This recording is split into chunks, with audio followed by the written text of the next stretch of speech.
At this time, I have the honor to present to you the moral leader of our nation. I have the pleasure to present to you Dr. Martin Luther King, Jr.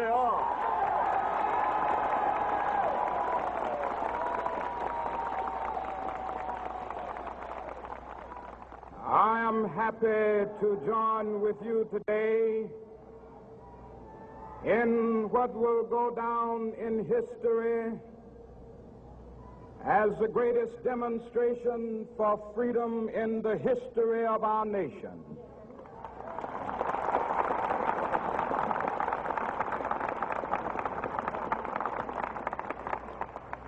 Five score years ago, a great American in whose symbolic shadow we stand today signed the Emancipation Proclamation. This momentous decree came as a great beacon light of hope to millions of Negro slaves who had been seared in the flames of withering injustice. It came as a joyous daybreak to end the long night of their captivity. But 100 years later, the Negro still is not free. 100 years later, the life of the Negro is still sadly crippled by the manacles of segregation and the chains of discrimination. 100 years later, the Negro lives on a lonely island of poverty in the midst of a vast ocean of material prosperity. 100 years later,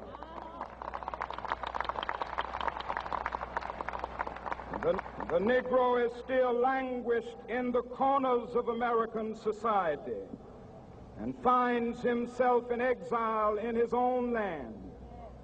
And so we've come here today to dramatize a shameful condition. In a sense, we've come to our nation's capital to cash a check. When the architects of our republic wrote the magnificent words of the Constitution and the Declaration of Independence, they were signing a promissory note to which every American was to fall heir. This note was a promise that all men, yes, black men as well as white men, would be guaranteed the unalienable rights of life, liberty, and the pursuit of happiness. It is obvious today that America has defaulted on this promissory note insofar as her citizens of color are concerned. Instead of honoring this sacred obligation, America has given the Negro people a bad check, a check which has come back marked insufficient funds.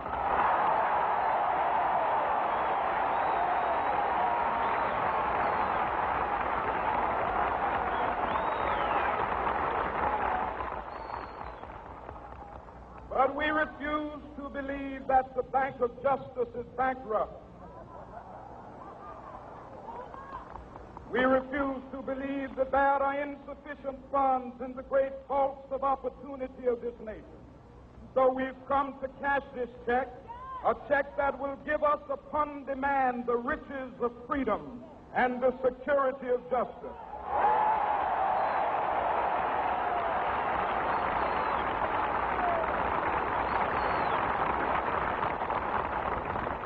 We have also come to this hallowed spot to remind America of the fierce urgency of now. This is no time to engage in the luxury of cooling off or to take the tranquilizing drug of gradualism.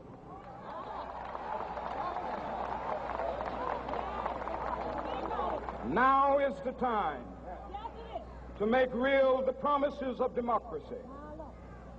Now is the time to rise from the dark and desolate valley of segregation to the sunlit path of racial justice.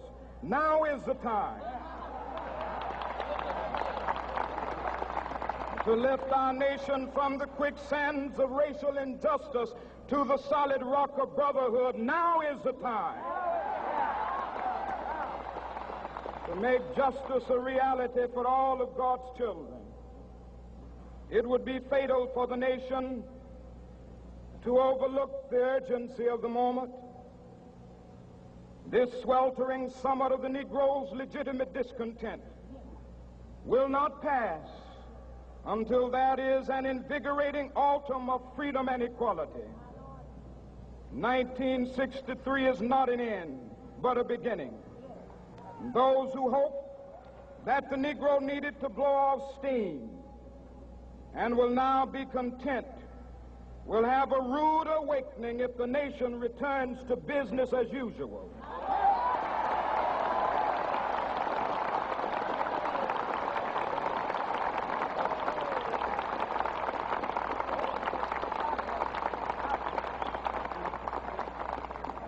There will be neither rest nor tranquility in America until the Negro is granted his citizenship rights.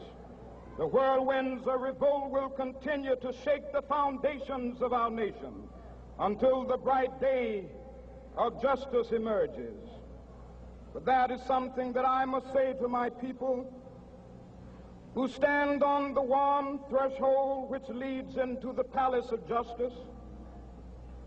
In the process of gaining our rightful place, we must not be guilty of wrongful deeds.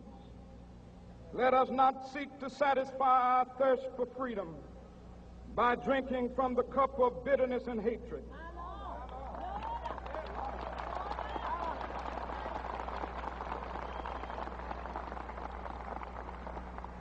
We must forever conduct our struggle on the high plane of dignity and discipline. We must not allow our creative protests to degenerate into physical violence. Again and again, we must rise to the majestic heights of meeting physical force with soul force. The marvelous new militancy which has engulfed the Negro community must not lead us to a distrust of all white people. For many of our white brothers, as evidenced by their presence here today, have come to realize that their destiny is tied up with our destiny.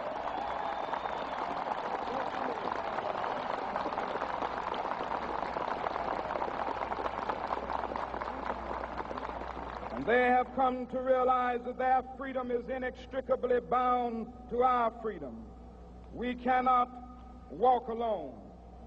And as we walk, we must make the pledge that we shall always march ahead. We cannot turn back.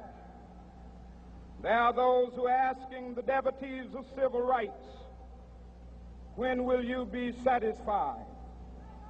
We can never be satisfied as long as the Negro is the victim of the unspeakable horrors of police brutality. We can never be satisfied as long as our body is heavy with the fatigue of travel, cannot gain lodging in the motels of the highways and the hotels of the cities.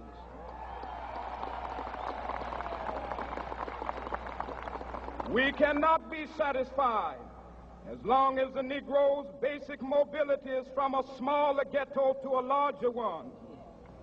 We can never be satisfied as long as our children are stripped of their selfhood and robbed of their dignity by signs stating for whites only.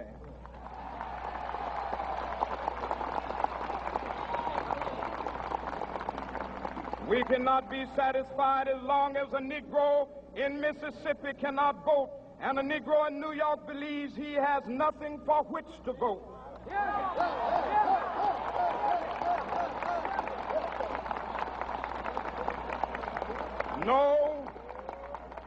No, we are not satisfied, and we will not be satisfied until justice rolls down like waters and righteousness like a mighty stream.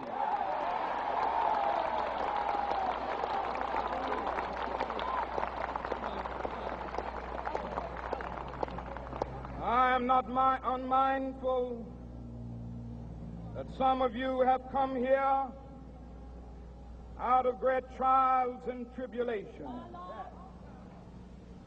Some of you have come fresh from narrow jail cells. Some of you have come from areas where your quest for freedom left you battered by the storms of persecution and staggered by the winds of police brutality.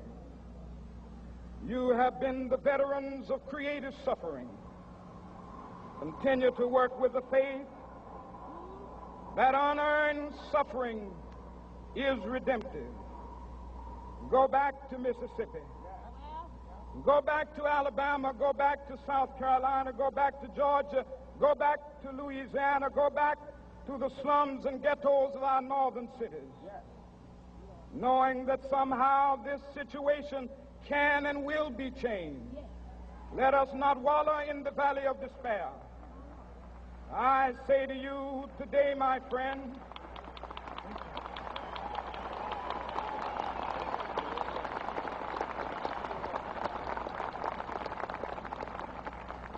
so even though we face the difficulties of today and tomorrow, I still have a dream. It is a dream deeply rooted in the American dream. I have a dream that one day this nation will rise up and live out the true meaning of its creed. We hold these truths to be self-evident, that all men are created equal.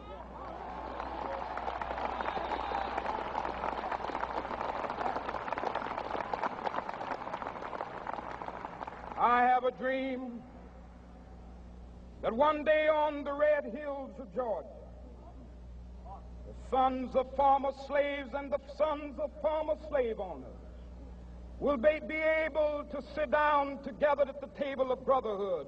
I have a dream that one day, even the state of Mississippi, a state sweltering with the heat of injustice, sweltering with the heat of oppression, will be transformed into an oasis of freedom and justice. I have a dream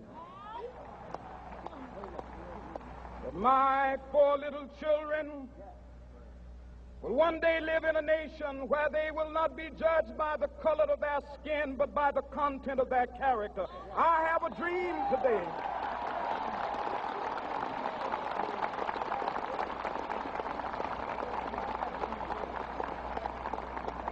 I have a dream that one day down in Alabama, with its vicious racists, with its governor having his lips dripping with the words of interposition and nullification, one day right there in Alabama, little black boys and black girls will be able to join hands with little white boys and white girls as sisters and brothers. I have a dream today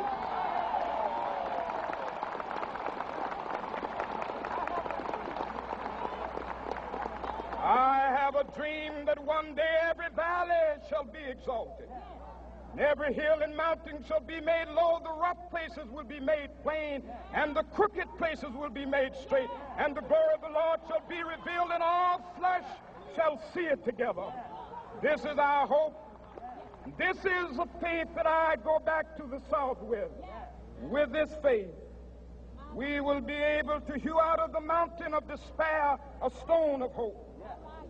With this faith, we will be able to transform the jangling discords of our nation into a beautiful symphony of brotherhood. With this faith, we will be able to work together, to pray together, to struggle together, to go to jail together, to stand up for freedom together, knowing that we will be free one day. This will be the day. This will be the day when all of God's children will be able to sing with new meaning, "My country, 'tis of thee. Sweet land of liberty, of thee I sing. Land where my fathers died, land of the pilgrim's pride. From every mountainside, Let freedom ring, and if America is to be a great nation, this must become true. And so let freedom ring from the prodigious hilltops of New Hampshire. Let freedom ring from the mighty mountains of New York. Let freedom ring from the heightening Alleghenies of Pennsylvania. Let freedom ring from the snow-capped Rockies of Colorado. Let freedom ring from the curvaceous slopes of California. But not only that, let freedom ring from Stone Mountain of Georgia. Let freedom ring from Lookout Mountain of Tennessee. Let freedom ring from every hill and molehill of Mississippi, from every mountainside. Let freedom ring, and when this happens, and when we allow freedom ring, when we let it ring from every village and every hamlet, from every state and every city, we will be able to speed up that day when all of God's children, black men and white men, Jews and Gentiles, Protestants and Catholics, will be able to join hands and sing in the words of the old Negro spiritual, free at last, free at last. Thank God Almighty, we are free at last.